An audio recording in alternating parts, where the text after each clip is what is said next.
guilty. 16 counts, man. Shout out to Chicago, brothers and sisters out there putting in that work. They was out there in front of the courthouse, bro, in case something crazy went down, man. This dude was found out guilty because I'm sorry, bro. Too many times officers, been indicted but not convicted. So, like my all praise due to the Most High, and I'm glad this man family got their justice that they deserve, man. Because a lot of these cops, bro, been killing people in Chicago and getting away with it for a long time. And the police unions are always there to give them and help them shape an alibi. It's like in training day. It's not what you know, it's what you can prove. And I'm more than positive this dude went through coaching, speech testing, Q&A, and quid pro quo to make sure they teach this dude what to say in case he has to defend himself. And he tried to defend himself without a lawyer, I think, and got found guilty. Like he did. 16 charges, man. 1 charge per bullet. So my heart go out to the family. You know what I'm saying? I mean, I hate that the dude the wife is gonna lose her husband, but he should have thought about that shit when he shot this dude 16 fucking times. You don't empty out your damn your weapon inside of somebody 16 times, bro. I got a gun and I know how to kneecap somebody. I'm really good with it, quite honestly. But I'm saying I'm not a police officer, so I don't really have the luxury of having training, the academy, knowing when to shoot, when not to shoot, where to shoot, and more importantly, they give these guys speeches to say when they're being debriefed. Because every time you kill somebody in the line of duty, you get death duty or administrative leave, and they always tell you. They told me in gun class, it's like I kept on firing until I felt I neutralized the threat, or something to the effect of I kept on firing until I felt the threat for my friend's life was over with, or some kind of little cute thing you gotta say.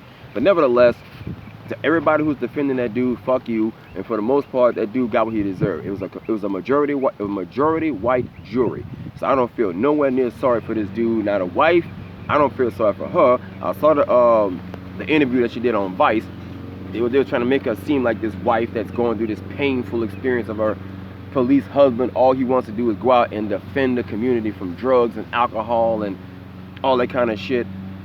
And let me say this. I don't know this man personally. I don't care for Jason Van Dyke. I don't really know him. I don't really have a dog in a fight.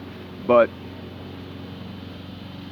the police, for the most part, are dumbing down the entry test to get into the police academy. At one point, you had to have a degree in criminal justice or a couple of classes in criminal justice, a couple of degrees, a high school graduate, and some kind of previous law enforcement experience. Even if you were like a security guard, at least you had previous law enforcement experience. But they dumbing down the tests, and so many guys are getting from the academy on the street and they're scared to death, they trigger happy, and they're killing anybody. I don't know this dude's police record. I don't have no receipts on if he has a previous, history of fucking niggas up. But for the most part, I don't feel sorry for that guy. When you're a trained professional, bro, you know shit the public don't know. You got backup. You got mace. You have a fucking a taser weapon. You got a baton, and you got backup. That's what I don't get. So I don't feel sorry for this dude. The 2 little girls that lost their daddy forever. I'm sorry for y'all, bro. My heart is with you. I know y'all gotta grow up with a daddy y'all never see again. But Laquan McDonald got a family, and he ain't never coming back. Jason Van Dyke is gonna come out of jail maybe in 30, 40 years. He may even get his conviction completely overturned. You never know. Or get a retrial with an appeal. Anyway, we had this issue about 4 years ago with this police officer from New Orleans. He was a rookie. He was on the force for 6 months, and in 6 months, some kind of way, he finagled himself into like they got a unit called the Jump Out Boys. If you black, you know the Jump Out Boys is when you're on a corner or you walking down the street. The Jump Out Boys just jump out of an unmarked car and just throw you on the ground, fill you up, make sure you got no attachments on you, make sure you got no bench warrants, and they just drive off like good. We're gonna come by, attack your civil liberties, and let you go. That stop and frisk bullshit. Okay, we had a situation where a dude was on the force for 6 months, and for what I understand, to be a Jump Out Boy, you got to be like a SWAT team member. You got to have like 5 years experience, so on and so forth. But he pulled some strings, got into the SWAT team unit. They went inside of somebody's house. Now, mind you, they was selling weed at this house. But the guy who was at the house, wrong place, wrong time. The dude went upstairs, the rookie went upstairs. The guy was butt naked, smashing a little chick, and he shot him butt ass naked. And he was like, well, I thought I feared for my life because the room was dark. I seen a naked dude coming after me.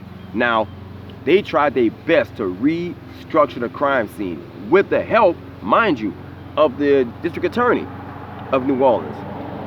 And the DA is supposed to be hands off. You let internal affairs do their thing, and you let the police ballistics guys restructure the crime scene, and they tried everything in their power to restructure the crime scene to make this man come out innocent. But guess what? He was found guilty anyway.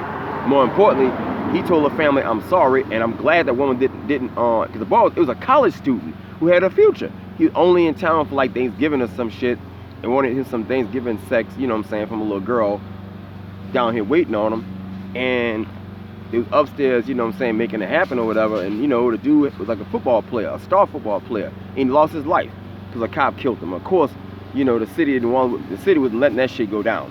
They was not forgiving that. That boy had a future. Now, the officer took a plea deal and got 8 years in jail. So it does happen.